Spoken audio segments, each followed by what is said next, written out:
meteorologist, Holden LaCroix.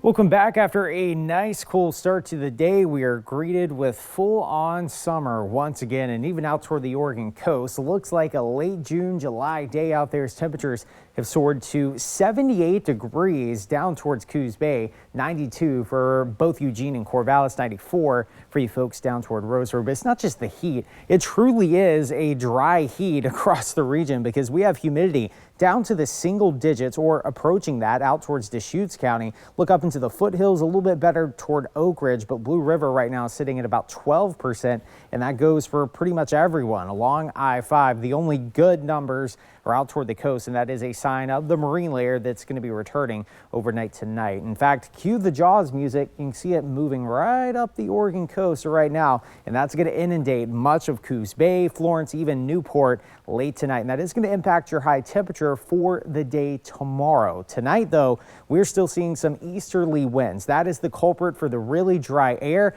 Again, if you remember, this is desert air over here, and whenever it descends over the Cascades, it dries out even more, and that is exactly what we're seeing across the Willamette Valley right now as humidity is down to around 15%. Now, we should see some regulations overnight tonight. Humidity will start to go back up, but the heat we are going to be dealing with at least for the next couple of days. You can see we're still going to cool off down to the 50s across the Willamette Valley, but up into the foothills, we're going to hang on to that heat just a little bit longer. And the reason why is those valleys are a little bit smaller and you can't get much ventilation up there. 61 degrees for Blue River, 52 out toward the Oregon coast, where we are expecting that marine layer to return. Tomorrow afternoon, triple digits are coming back, and that also means a low humidity. We're already starting to see smoke production increase for the Ore Fire. That's just north of Blue River. The rest of the fires look okay right now. I'm not seeing any smoke on satellite, but the Ore Fire, we are expecting that to continue over the next few days. 95 degrees for both Eugene and Corvallis. Here comes the marine layer late tonight. You can see as we wake up tomorrow morning, 50s, maybe even a little bit of patchy mist and drizzle along Coast Highway 101.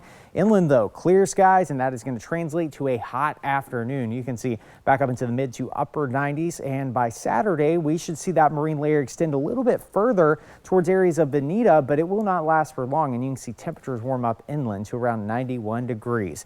Here's some of the games this week. Again, first game, 3:30 up toward Corvallis. We have a 28.5-point favor, OSU over Idaho State. Temperature starting out around 92 degrees, cooling off, quotation marks, down to around 86. Oregon 43.5-point favor versus Idaho. Kickoff around 4:30, 93 degrees. It is going to be a scorcher. We finally start to cool things off by the fourth quarter at around 85 degrees. And those temperatures will start to cool, but don't be fooled. Another heat wave is right around the corner. 95 degrees toward next Thursday. Your 7-day forecast for the coast, 68 Friday afternoon. Cloudy day expected on Saturday thanks to that marine layer. Temperatures as a result kind of staying in the low 60s with shower chances returning on Monday.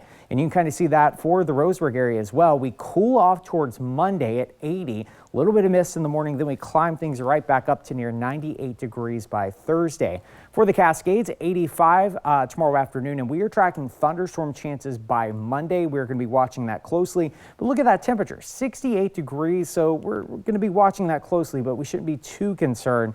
95 degrees for the Willamette Valley tomorrow, and we have 2 more days of the heat. Albert, I know you're not a fan, and then we cool things off by Monday. Nothing says fall football like the day before or the day after saying,